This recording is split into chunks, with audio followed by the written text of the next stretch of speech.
Nessa quarta parte do módulo 1, vamos também olhar para os principais desafios que existem ainda hoje, bastante presentes, na implantação, no desenvolvimento dos sistemas de internet das coisas. Por que ainda nós não vivemos num mundo onde a internet das coisas de fato deslanchou? Por que a gente ainda está naquele pico do hype cycle e a gente não está ainda no mainstream, né, no platô da produtividade? Quando nós começarmos a perceber os grandes desafios, quando a sociedade e de uma forma geral começar a enxergar as grandes barreiras, nós então vamos começar a entrar naquela fase que nós vimos, que é o do vale, o vale da desilusão.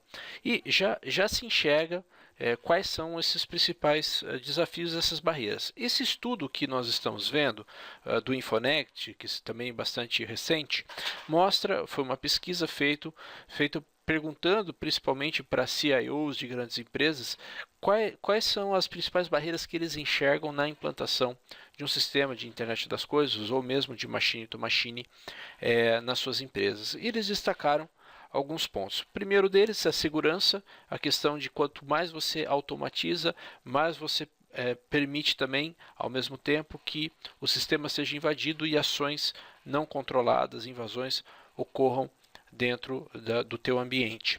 Questões de regulação, de conformidade, e aí também entrando muito na questão de padronização, é o segundo item, que também tem bastante a ver com a questão da complexidade. Então, quanto menos padrão nós temos, quanto mais heterogêneos são os sistemas, também é maior a complexidade.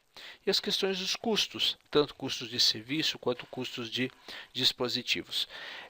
Essas são os 4, 5 principais motivos que ainda são grandes barreiras para a adoção da internet das coisas. Vamos olhar um pouquinho mais de detalhe para esses motivos principais. A questão do custo, que é sempre um impeditivo, é sempre algo a ser levantado e considerado, nós podemos fazer o seguinte raciocínio. Se nós pegássemos todos os dispositivos possíveis de fazerem parte da internet das coisas e colocássemos num gráfico com relação ao seu valor agregado, logicamente nós chegaríamos num formato de pirâmide. O que a gente quer dizer com isso? Obviamente que no mundo existem menos produtos de valor agregado em relação aos produtos de maior valor agregado em relação a produtos de menos valor agregado. É claro que existem muito mais tomadas do que televisões, é natural. Então, você tem essa pirâmide que se forma. E hoje nós temos uma linha de corte, né? Muitos produtos, principalmente de alto valor agregado, já possuem computação embarcada, já possuem interfaces de rede, muitos deles já possuem a capacidade de falar nativamente os protocolos da internet. Então, estamos falando aí das Smart TVs, de câmeras IP, de smartwatches, de até refrigeradores que têm essa capacidade.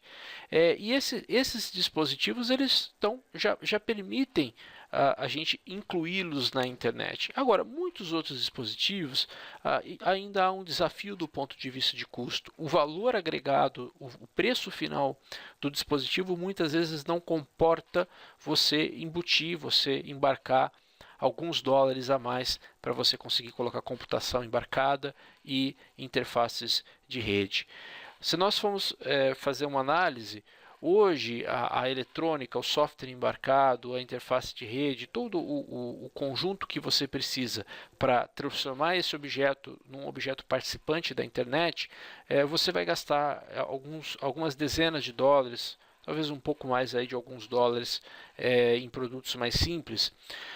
E nisso você cobre bilhões de dispositivos, já como nós vimos naquela pesquisa do Gartner. Já existem, até o final de 2015, já vão existir quase 5 bilhões de dispositivos conectados à internet.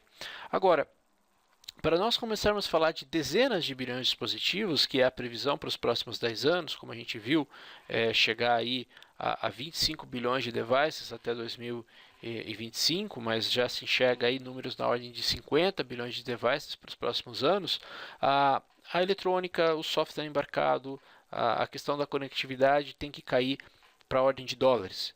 E se nós estamos falando de centenas de bilhões de dispositivos, dispositivos absolutamente triviais, né, corriqueiros. Então a gente precisa falar de centenas de centavos de dólar, de dezenas de centavos de dólar para que se torne factível embutir essa complexidade. Isso tem mudado rapidamente. Custo, como nós vamos ver na segunda fase do nosso EAD, a gente vai focar bastante em objetos inteligentes. Custo é uma das barreiras que mais rapidamente está sendo vencida.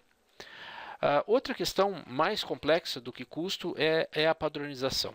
Então, quando a gente volta mais uma vez para a questão do mindset da internet das coisas, e a gente fala principalmente dos dados estarem abertos para serem acessados de forma padronizada, da cooperação irrestrita entre objetos dos mais diferentes tipos, nós necessariamente precisamos seguir padrões. Sem os padrões, as coisas não conversam. E o grande problema hoje, o grande desafio hoje não é a falta de um padrão, mas a existência de inúmeros padrões.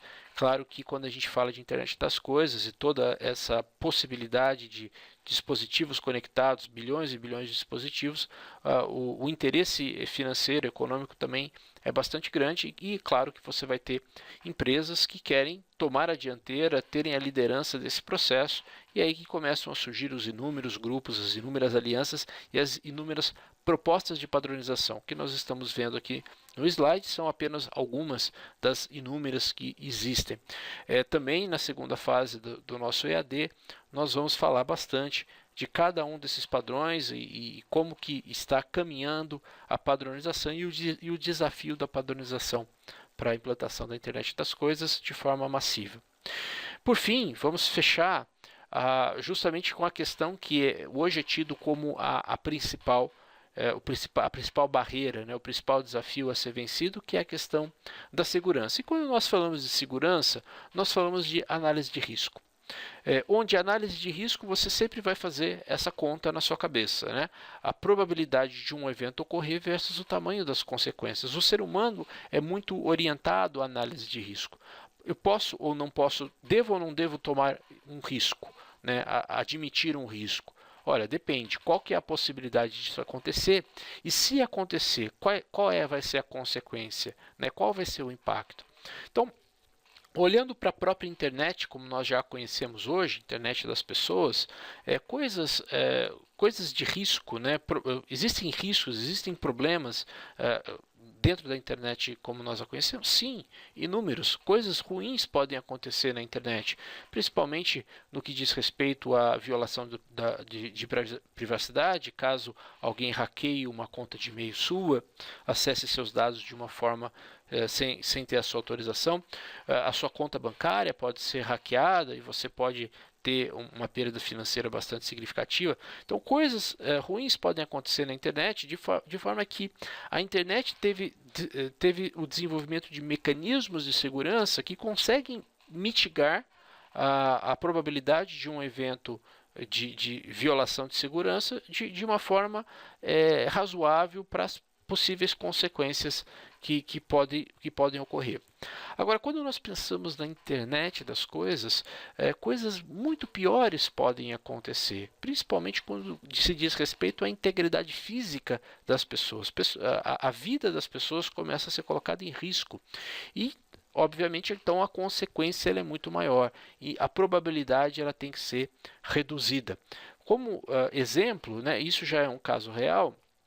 Nós temos esse carro deste modelo, como a matéria aqui aponta, e você tem o link que você pode assistir do vídeo, um carro sendo desligado numa rodovia a alta velocidade. Alguém consegue hackear aquele carro e desligar o motor sem que o motorista consiga fazer coisa alguma. Perceba, né, o risco que está sendo colocado para as pessoas, né? Isso gerou um recall desse modelo, né, de 1,4 milhões de carros. Imagina o impacto financeiro que isso teve no fabricante desse carro. Mas isso é só o começo, né? Se você for procurar por aquilo que a gente chama de SIC, né, Segurança da Informação e Comunicação, e procurar na internet por hackeando a sua TV, hackeando medidores inteligentes, hackeando dispositivos IoT, são inúmeras as referências que nós temos. Então, segurança é um dos pontos, o ponto principal quando a gente fala de desafios de implementação, que nós precisamos entender melhor e se preparar. É claro que nem todas as aplicações de internet das coisas são tão sensíveis à segurança, principalmente aplicações que não têm essa questão da atuação no mundo físico, aplicações que leem dados. É claro que você também precisa de segurança nisso, mas eventualmente uma invasão ela tem consequências menores. Então, o que muito provavelmente nós vamos começar a ver são aplicações menos críticas à segurança, que vão ser as primeiras grandes implantações da internet das coisas. Nesse meio de tempo, os mecanismos de segurança vão evoluir, vão ganhar mais maturidade, e a partir daí então a gente vai ver aplicações mais ousadas, com maior risco, sendo colocadas em prática. E é claro que o risco da segurança, de uma forma como um todo, segura o movimento da internet das coisas. Por isso que a gente vê lá, por exemplo, o Gartner prevendo em 5 a 10 anos a gente chegar na maturidade da internet das coisas, e não imediatamente. Esse é um dos principais motivos. Também vamos ver segurança em maiores detalhes, nós vamos ter um módulo específico para segurança na segunda fase do nosso EAD.